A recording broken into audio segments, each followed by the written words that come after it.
Today is the day for our burning bowl ceremony. Are you excited?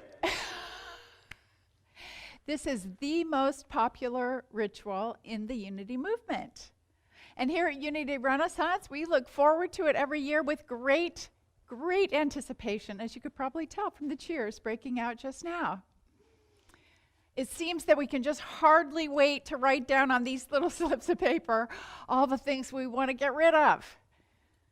Whether it's extra pounds or clutter in the garage or old resentments or the false beliefs we have about ourselves, it seems really that there's just no shortage of things that we'd like to let go of. In fact, every year when we're together, someone will inevitably ask, could I have a few more sheets of paper? And then, of course, we take these slips of paper with the things that we want to release, the behaviors, the attitudes, etc. And typically we have a bowl with a flame in it, and we put those pieces of paper in the flame, and poof, they just disappear. It's wonderful. Today we're doing it a little differently. We are using little slips of paper that dissolve in water. Those of you who received your Christmas care packages, those little slips of paper are in there for you to use today also. And if you don't have that kind of paper, that's totally fine. Write it on any old kind of paper. And then when you're finished writing your list, you can throw that in the fireplace or rip it up into a lot of little pieces, stomp on it if you like, throw it into the trash, however you get rid of it. This is just an amazing ritual, an amazing practice, and inevitably every year people will say, wow, I just feel so much better. You know, we feel lighter, happier, freer. Well, this year, many of us are most eager to let go of one thing in particular, 2020. Right? I mean, oh my gosh, this painful, difficult, heavy, disorienting year. Be gone, 2020, be gone. And take the pandemic with you as soon as possible. You know, here on the spiritual path and at Unity Renaissance, we are just as eager to let go of whatever we are holding inside that is causing us pain. It could be old beliefs, old behaviors. It could be old stories that we've told ourselves, misguided ideas that we're inadequate or unworthy, or whatever it may be, feelings that we don't want to feel anymore. We're just ready to get rid of that. We're ready to really clean up our internal act, if you will. We're ready to simplify. And that is actually a very good thing. The spiritual sages through the ages have told us that not only is simplicity the way to happiness, simplicity is the way to God. As I so love to share, my favorite quote from the 13th century Christian mystic Meister Eckhart. He says it so beautifully. God is not found in the soul by adding anything, but by a process of subtraction. Subtract, let go, release, simplify. He's really telling us that if we want to have a divine experience, we need fewer concepts and constructs, not more. We need less drama, less distraction, and certainly less self-sabotage. Well, the wonderful 19th century transcendentalist philosopher Henry David Thoreau said much the same thing when he advised us, simplify, simplify. And he meant for us to simplify on the inside as well as on the outside. And then he proceeded to demonstrate. As we know, Thoreau basically dropped out of society for 2 years. He lived in a self-made cabin on Walden Pond, just outside of Concord, Massachusetts. And in the mornings, he would read the Bhagavad Gita, that sacred Hindu text. And then during the day, he would write. He would observe the workings of nature around him. He would complete his daily chores. And speaking of his simple life, he once said, I too am a yogi. You know, simplicity was one of his major philosophies and one of his major pieces of advice. He said, in proportion as you simplify your life, the laws of the universe will appear less complex, and the solitude will not be solitude, nor poverty, poverty, nor weakness, weakness. You see, when we simplify, our whole world changes. Everything looks different to us. Our perspective, we find peace, we find harmony, we find wholeness. You know, on a soul level, this really resonates, doesn't it? Our hearts long for this kind of simplicity and sort of spaciousness. I think more than one of us have probably sort of fantasized about, wouldn't that be great to live on Walden Pond for a while? But we feel this innate longing for life to be simpler, more sort of open, with this time of just tuning in to what is really most important. No wonder we look forward to the burning bowl ceremony so much. It really answers a call deep within us. Today, I want us to really think about that call that is really coming up for us, not just today, but periodically in our lives. And to think about this. As we go about figuring out what we're going to write on our slips of paper or what we want to release, ask yourself this. Who or what is telling me what to let go of? Who is the observer that is guiding my way? Who is it that is looking out for me in this way, essentially saying, let go of that. You don't need that. You don't want that. Let go of the ways in which you are blocking your own light.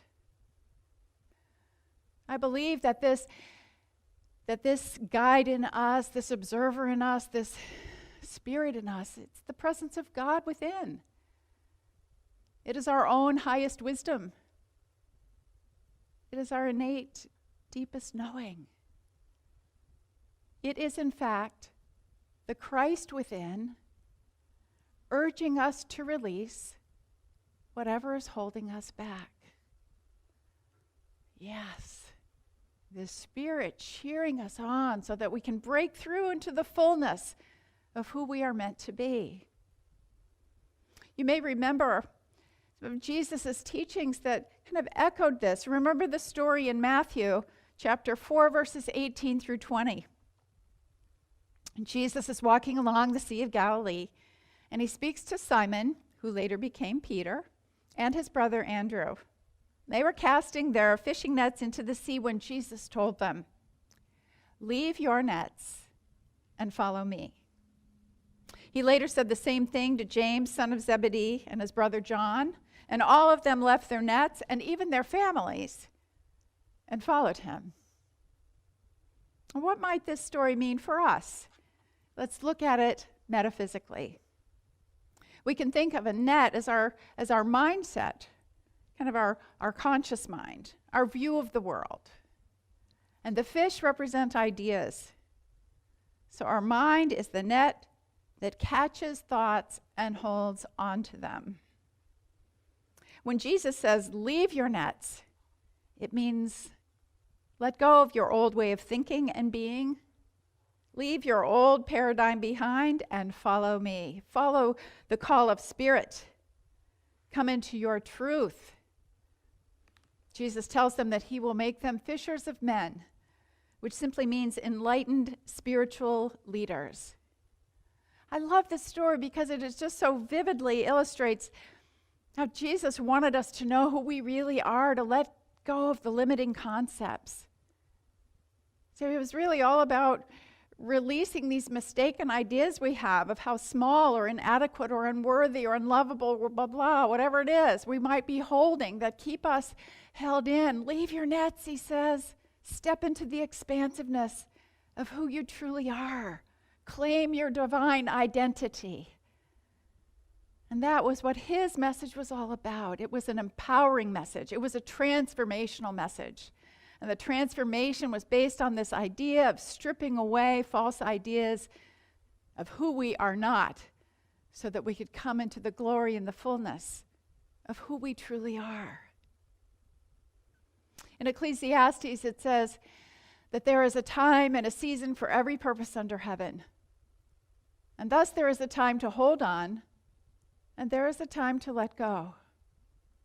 And if we continue to hold on when our inner voice, our higher wisdom is telling us to let go, we set ourselves up for suffering.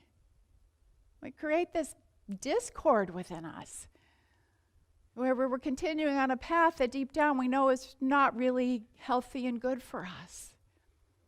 So the sooner we can honor and really listen to that innate divine wisdom within us, really heed it and trust it, the sooner we can find not only peace, but freedom. In Zen Buddhism, they talk about beginner's mind, and it really is another form of subtraction, essentially. It's saying let go of all of your concepts and your ideas, come back into what we might call isness, the present moment, beingness. Clear it all away to have that beautiful beginner's mind. Well, how might we do that? How might we clear away what's cluttering us up, cluttering up our psyches? Well, certainly today with our burning bowl ceremony, we're taking a very meaningful first step. As we write down what we wish to release, what no longer serves us, it's a powerful practice. And it opens up more space for God. And then as we continue on in our days, we can look for ways to continue releasing, but we can also cultivate a life of simplicity. Remembering that call we feel in our hearts. We can create ways in which we let more of that divine experience come into our daily life. Prayer, meditation, music, movement, taking walks out in nature, quiet contemplation, mindfulness. These are ways that we create this sense of sort of inner spaciousness, that we remind ourselves of who we truly are and what is most important. And the fact is that as we simplify in this way, there's a tremendous strength that is generated from that. There's a strength that grows in us when we reconnect with what is most essential. So I want to tell you about someone who I hugely admire in this regard, who really, through a very, very simple spiritual practice, has bolstered her own strength through this very difficult year. Many of you know her. She's a longtime member of Unity Renaissance. Her name is Evelyn Hurd. And this was Evelyn. I had the joy of being with her on her 95th birthday. Well, Evelyn turned 99 at the end of September. Evelyn lives alone. She lives in an apartment at Westminster, Canterbury. And since March, they have been in lockdown. No visitors. Really no going out other than to get shuttled over to a doctor's appointment and back. And there are a few people who come and go to help her take care of daily tasks, but by and large, she's been on her own,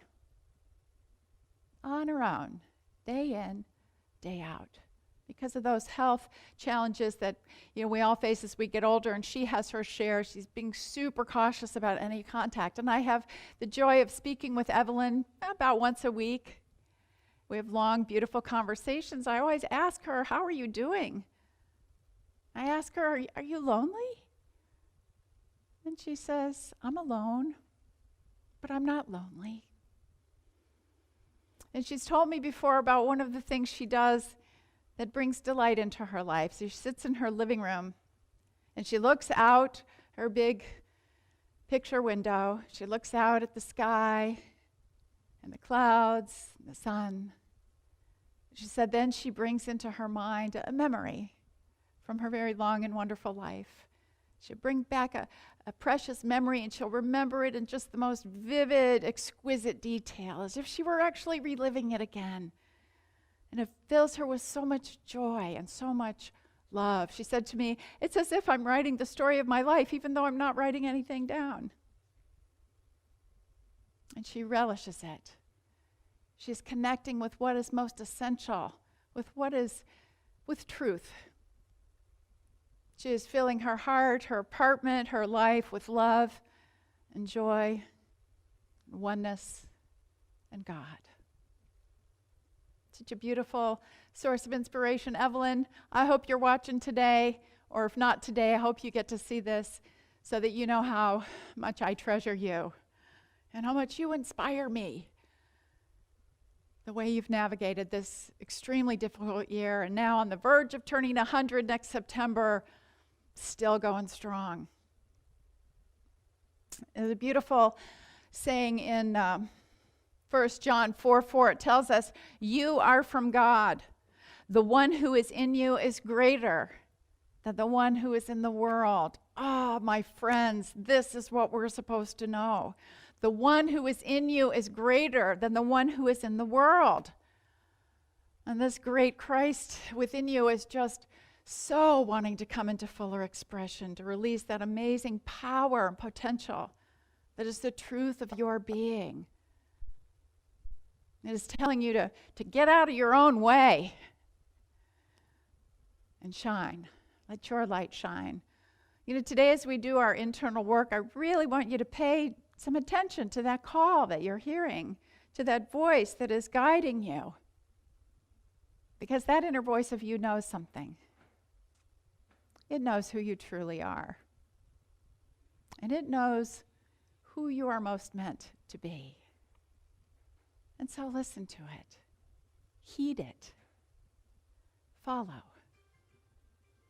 This burning bowl ceremony today is one act of release. It is not meant to be the only one. Oh my gosh, how wonderful it would be if we could just write all these things on our paper, or papers as the case may be, and destroy them and be rid of these things forever.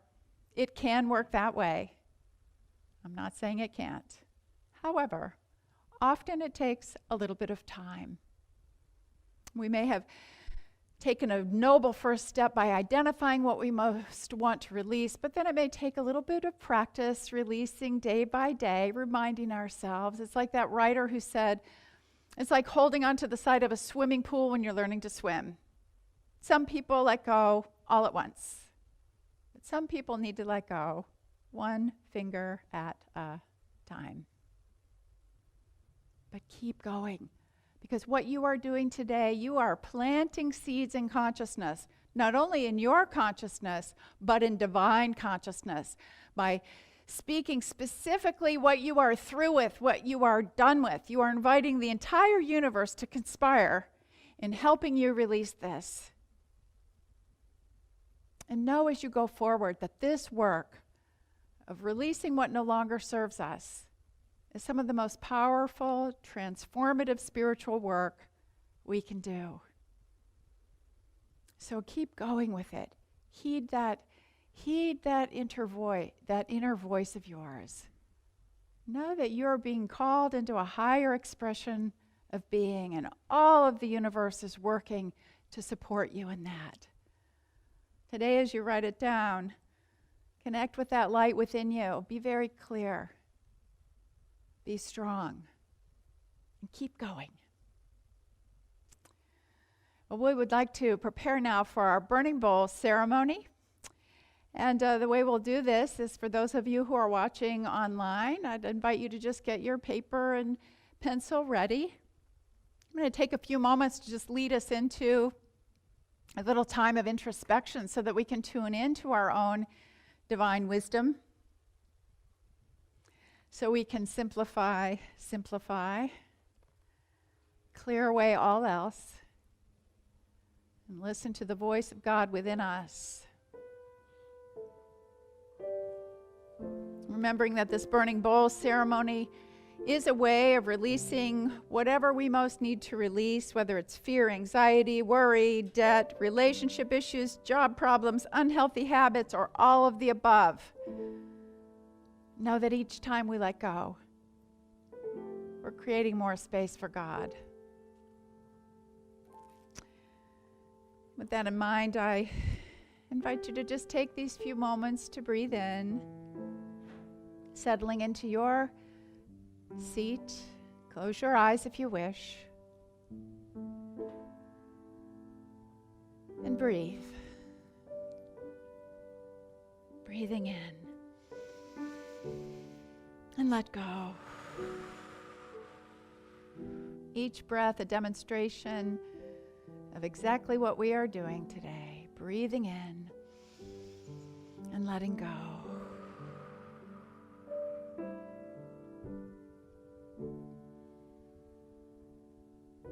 Feel yourself loved and supported in this very moment.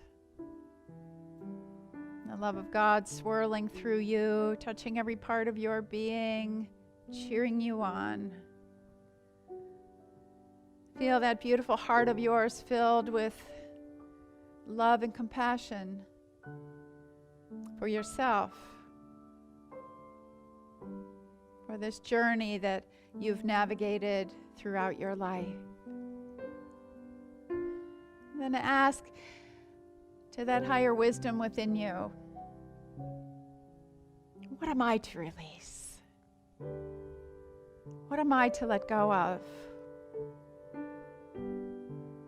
What is blocking me? What is keeping me stuck? What is holding me back? Speak to me, sweet spirit, so that I may be free.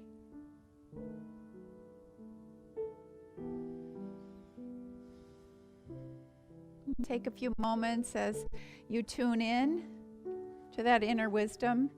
And when you feel so led, take your pencil and your paper and write down whatever has come to you, whatever has been spoken to you.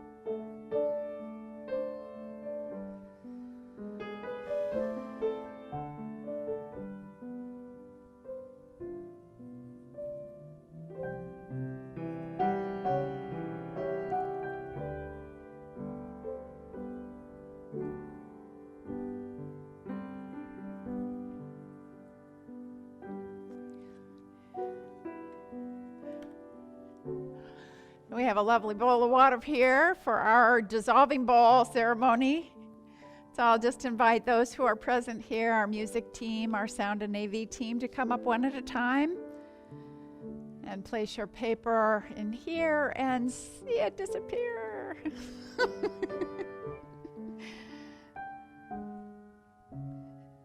Whenever you're ready.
Magic. Way to go, team. Way to go. Hope you're feeling some freedom of release. Just the beginning. And I hope all of you had a satisfying ceremony. It's, of course, not quite the same when we aren't together, but still, Still has impact, doesn't it? Now, just appreciating that this is a first step in your next soul evolution. Today, our Burning Bowls ceremony is all about letting go of who we are not, what we do not want in our lives. Next Sunday, when we do our White Stone ceremony, which is the follow-on to this today, we'll be claiming who we most truly are and what we most truly want in our lives. So please plan to join us for that.